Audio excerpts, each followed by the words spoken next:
Today is Pakistan's Independence Day and the eve of India's Independence Day. Also, that back in 1947, the last British Viceroy, Lord Mountbatten of Burma, could attend the ceremonies in both Pakistan and India. To mark the occasion, we welcome you all to a very special conversation of mutual discovery, one that is not only cross-border, across a very fraught border, but also cross-generational. Young Lahori Urban Artist will find common ground with a veteran architect who's lived and worked near Old Delhi for most of his life. Two speakers with strong place attachment to the historic old cores of their cities.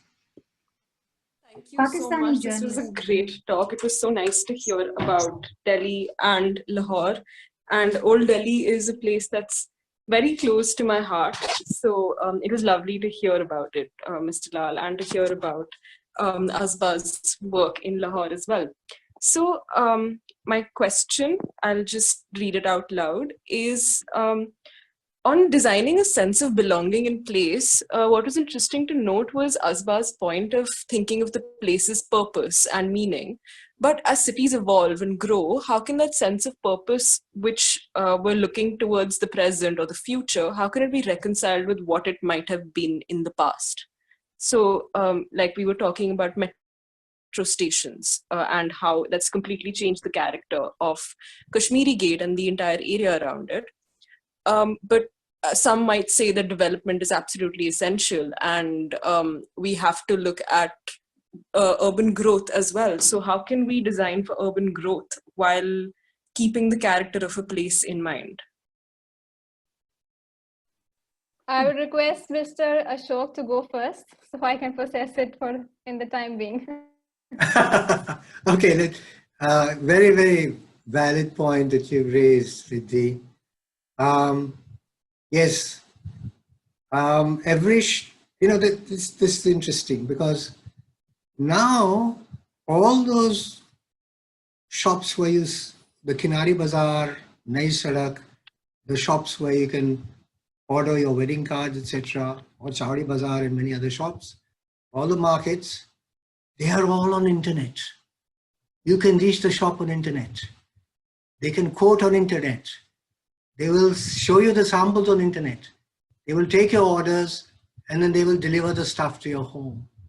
So where the infrastructure is not intrusive on the physical space, it's easy for it to be incorporated. It enlivens, in fact, it gives a fillip to the ongoing trade and interaction with the city, within the city, and with people outside the city. But if it continues to be used as warehousing, we have a problem. So if wholesale trade is modern, it certainly is not something that can be housed in this fabric. It has simply overtaken it. So that kind of modernization, you have to understand what the implications are going to be. When the first wires and electrical cables arrived, my God, people didn't know how to handle them. Even sewage pipes or water pipes, people didn't know how to handle. They would be hanging everywhere. They still do. And I think, you know what, that the engineering trades, and still this is a big problem, whether it is traffic engineering, transportation engineering, electrical engineering, water engineering, sewerage engineering, they need to go through some sort of a, I don't know what kind of orientation program, training program, cultural program, to understand where engineering belongs in the making of places and cities. It is not merely a hardware that can be lumped anywhere. And that is something, it's a matter of a hierarchy of design values, which is then shared. Unfortunately, municipalities are driven by engineers who couldn't give a damn about what the buildings and spaces are like. And it takes a lot of doing for them to be brought around. So, yeah, thank you. Dalrymple has an interesting anecdote about the old city in his book, The Last Mughal, which is about Bahadur Shah Zafar, the poet king. And see, when they exiled him to Burma, the British decided to use the swanking new station of Old Delhi, which had just come about in 1857, I'm sorry. And so he was taken on a train to Burma to be exiled there.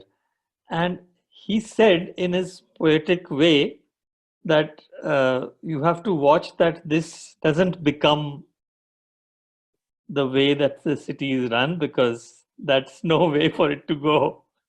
So he was prescient, I suppose, in many ways about this. By the way, Astha Khatri had a similar question, and I hope that at least Ashok has partly addressed this. And I don't know if Azbah would like to take a go at stab at an answer.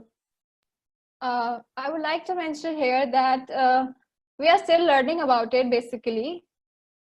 Secondly, I would like to say that the presentation I gave, I have the slide there about the basic criteria for placemaking. That the points that I mentioned there were actually about the places that are successful and that have the qualities that must be learned from walled city. So you can, the urban planners or designers must learn those practices as their priority while they design different spaces onwards. I believe that if we have some of those points in consideration before we design further, it might be helpful.